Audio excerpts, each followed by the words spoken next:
अस्सलाम वालेकुम, कैसे हैं आप लोग। Welcome back to my YouTube channel. This is Mohammad Jawad Nawaz. आजकल एक बहुत ही कॉमन चीज़ और ट्रेंड मुझे दूसरे काफ़ी सोशल मीडिया ग्रुप्स के ऊपर देखने को मिल रहा है। वो ये है कि बहुत से लोगों के किसी का सेलर लेवल 1, किसी का सेलर लेवल 2, फाइवर का अकाउंट डी रैंक हो गया। तो ये डी रैंक क्यों होता है या क्या वजूहात होती हैं? इसके मल्टीपल रीजंस हैं। पहले मैं आपके साथ कुछ रीजंस शेयर करूंगा ताकि आपको रीजंस पता लगेंगे, तभी आप जो है इस चीज़ से बच पाएंगे और इससे निकल पाएंगे। बचना ये है कि आपका अकाउंट डी रैंक नहीं होगा, और निकलने का मकसद ये है कि अगर आपको ऑलरेडी डी रैंक हो चुका है तो उसको रैंक कैसे करना है। तो रीज़न नंबर 1 इसकी ये है नेगेटिव फीडबैक, प्राइवेट फीडबैक। बहुत सारे लोग हम इस चीज़ पे तो खुश हो जाते हैं कि हमें क्लाइंट ने 5 स्टार दे दी और एक अच्छी स्टेटमेंट लिख के दे दी, but we didn't focus over the private feedback. Private feedback आपके क्लाइंट को फाइवर उससे पूछता है कि भाई हम तुम्हारे फ्रीलांसर को नहीं बताएंगे, तुम हमें वाकई हकीकत में बताओ कि जो आपने इससे काम करवाया है वो कितना अच्छा था, उसकी क्वालिटी कैसी थी। तो अगर उसमें मीडियोकर टाइप का या नेगेटिव फीडबैक क्लाइंट दे देता है तो आपकी गिग फ़ौरन से डी रैंक आ जाएगी। दूसरी उसकी रीज़न ये होती है, जो मेजर रीज़न है वो है गिग शफलिंग। फाइवर आपको ओपनली कहता है, आप इवन उसकी सपोर्ट से भी बात करो, कि कुछ टाइम बाद वो गिग्स को शफल करता है। शफल करने का मकसद ये होता है कि जो न्यू फ्रीलांसर्स आ रहे हैं उनको आगे आके काम करने का मौका मिले। सो अब इन दोनों कंडीशन में अगर आपकी गिग डी रैंक होती है, दोनों में निकलने का मेथड डिफरेंट है। ठीक है, अगर आपकी गिग डी रैंक, तो सबसे पहले आपने ये समझना है कि आपकी गिग डी रैंक किस वजह से हुई है। ठीक है, इसमें अगर सबसे पहली वजह ये है, पहली वजह से अगर आपकी गिग डी रैंक हुई है, मतलब ये कि आपको क्लाइंट ने, शायद आपको लगता है कि पॉसिबली एक क्लाइंट ने आपको नेगेटिव फीडबैक दिया है और उस पॉसिबल नेगेटिव फीडबैक की वजह से आपका अकाउंट डी रैंक हुआ है, तो उसे आप ओवरकम ऐसे कर सकते हैं। सिर्फ एक आसान तरीका ये है कि जो आपके पुराने क्लाइंट चाह रहे होंगे उनसे कहें कि अगर आप उनसे पहले $100 का ऑर्डर ले रहे थे, एक ही ले रहे थे, तो उसको डिवाइड करके 10-10 डॉलर के अंदर कर लें। मतलब आपको हर दूसरे दिन बाद वो बार बार ऑर्डर अप्रूव करेगा और आपको रिव्यू देता चला जाएगा।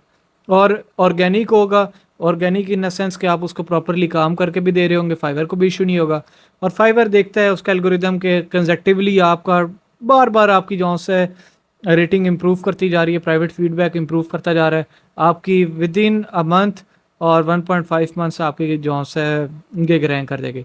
इट मोस्टली डिपेंड्स कि आप कितने ऑर्डर लगवा लेते हैं। ठीक है, तो ये 110% सिर्फ इस चीज़ से रैंक होगा, अदरवाइज शफलिंग से रैंक नहीं होगा। अगर आप ये काम नहीं करते तो आपका अकाउंट वापस रैंक नहीं होगा। दूसरा आपका तरीका ये कार है कि अगर आपकी दूसरी रीज़न की वजह से अकाउंट फाइवर की गिग जॉन्स है वो डी रैंक हुई है, तो दूसरा रीज़न क्या थी हमारी, कि शफलिंग की वजह से, फाइवर शफलिंग की वजह से। तो फाइवर की शफलिंग की वजह से जब आपका अकाउंट डी रैंक होता है, आपने उसमें करना ये होता है कि सबसे पहले ऑनलाइन रहना होता है। ठीक है, ऑनलाइन रहने का मतलब ये है कि एक्टिविटी फाइवर को शो करानी होती है। खाली ऑनलाइन ये रहना नहीं होता कि आप ऑटो रिफ्रेश की एक्सटेंशन लगा के छोड़ दें और आप समझें कि मैं ऑनलाइन बैठा हूँ, इसको फाइवर ऑनलाइन कंसिडर नहीं करता।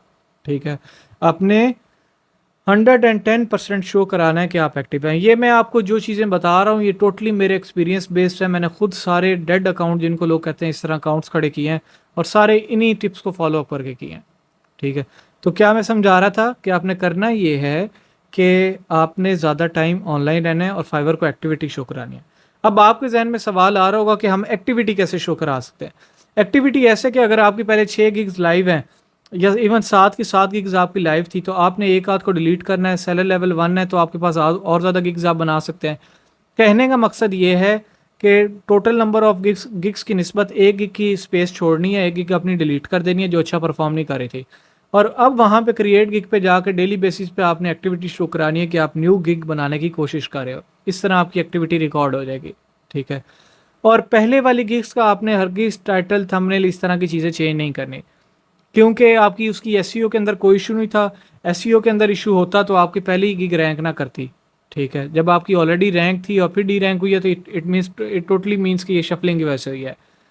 तो आपने उसका ना टाइटल चेंज करना है, ना थंबनेल चेंज करना है, ना टैक्स चेंज करना है। सिर्फ और सिर्फ आपने एक्टिविटी शो करानी है और डेली बेसिस पे जिस तरह मैंने समझाया है एक्टिविटी रिकॉर्ड कैसे करानी है, इन स्टेप्स को फॉलो करें। और 110%, ये मैं सिर्फ आपको बातें नहीं कर रहा, इंशाल्लाह 110% मेरी गारंटी है कि जो आप लोगों के अकाउंट्स डी रैंक हुए हुए हैं वो वापस रैंक करने लग जाएंगे। और इसके आपको असरात अब शो होंगे कि बीच में कभी कभी आपके थोड़े से इंप्रेशन आया करेंगे, फिर डाउन चल जाया करें। इट मीन्स कि आपकी गीक जिंदा होने जा रही है। ठीक है, अभी भी अगर आपको कोई चीज़ इसमें समझ नहीं लगी तो feel free to ask me in the comments. इंशाल्लाह I will try my level best कि मैं आप लोगों को फर्दर गाइड आउट कर सकूं। तो होपफुली आपको वीडियो अच्छी लगी होगी। इसी तरह मुझे दीजिए इजाज़त। Take care. अल्लाह हाफिज़।